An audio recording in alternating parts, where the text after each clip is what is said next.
Assalamualaikum warahmatullahi wabarakatuh. Kembali lagi nih sama aku Bunga Rusliana dari Universitas Swadaya Gunung Jati Cirebon. Teman-teman, kemarin kan kita udah ngebahas tentang kompetensi nih.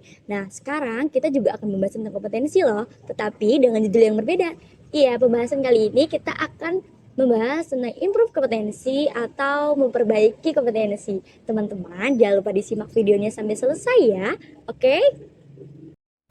Improve kompetensi atau memperbaiki kompetensi. Sejarah konsep kompetensi. Menurut Stephen Robbins, kompetensi adalah suatu kemampuan, ability, atau kapasitas seseorang untuk melakukan berbagai tugas dalam suatu pekerjaan, di mana kemampuan tersebut ditentukan oleh faktor intelektual dan fisik.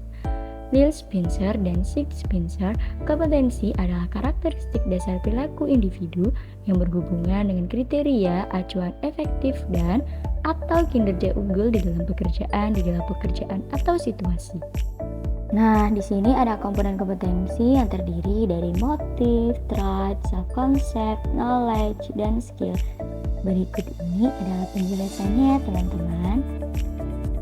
Yang pertama ada motif. Di sini motif mengarahkan dan menyeleksi perilaku terhadap tujuan atau kegiatan tertentu. Yang kedua ada traits, karakteristik fisik dan respon konsisten terhadap berbagai situasi atau informasi. Yang ketiga ada self-concept, sikap, nilai dan citra diri seseorang.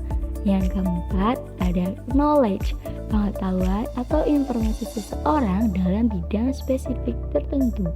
Yang kelima, ada skill, kemampuan untuk melaksanakan tugas fisik tertentu atau tugas mental tertentu. Selanjutnya, perlunya kompetensi diperbaiki. Determinan yang mempengaruhi atau membentuk kompetensi. Ada kepercayaan dan nilai. Kepercayaan dan nilai seseorang terhadap sesuatu sangat berpengaruh terhadap sikap dan perilaku seseorang. Keahlian atau keterampilan. Aspek keahlian atau keterampilan ini memegang peran penting dalam membentuk kompetensi. Selanjutnya, pengalaman. Pengalaman merupakan elemen penting dalam membentuk penguasaan kompetensi seseorang terhadap tugas. Dan karakteristik personal. Karakteristik kepribadian seseorang turut berpengaruh terhadap kompetensi seseorang. Ada motivasi. Motivasi seseorang terhadap suatu pekerjaan atau aktivitas akan berpengaruh terhadap hasil yang dicapai. Selanjutnya ada isu emosional. Hambatan dalam blok emosional sering membatasi penguasaan kompetensi. Dan yang terakhir ada kapasitas intelektual. Kapasitas intelektual seseorang akan berpengaruh terhadap penguasaan kompetensi. Di sini ada tingkat perbaikan kompetensi. Yang pertama ada mudah diperbaiki, mengembangkan orang lain, efisiensi produksi, kerja tim, keahlian teknis, orientasi pelayanan, dan mengelola kinerja. Yang kedua agak sulit diperbaiki, orientasi hasil, kualitas keputusan, pengaruh, penyelesaian konflik, pemikiran, analisis kecerdasan organisasional. Dan yang ketiga ada sulit diperbaiki, inisiatif, inovasi, integritas, dan kejujuran, pengelola tekanan kejiwaan, pemikiran konseptualis, fleksibilitas. Metode penilaian kompetensi. Yang pertama ada desain studi terbaik atau klasik dengan menggunakan sampel. Yang kedua, desain studi pendek dengan panel ahli. Yang ketiga, studi terhadap pemenang jabatan dan pekerjaan di masa depan.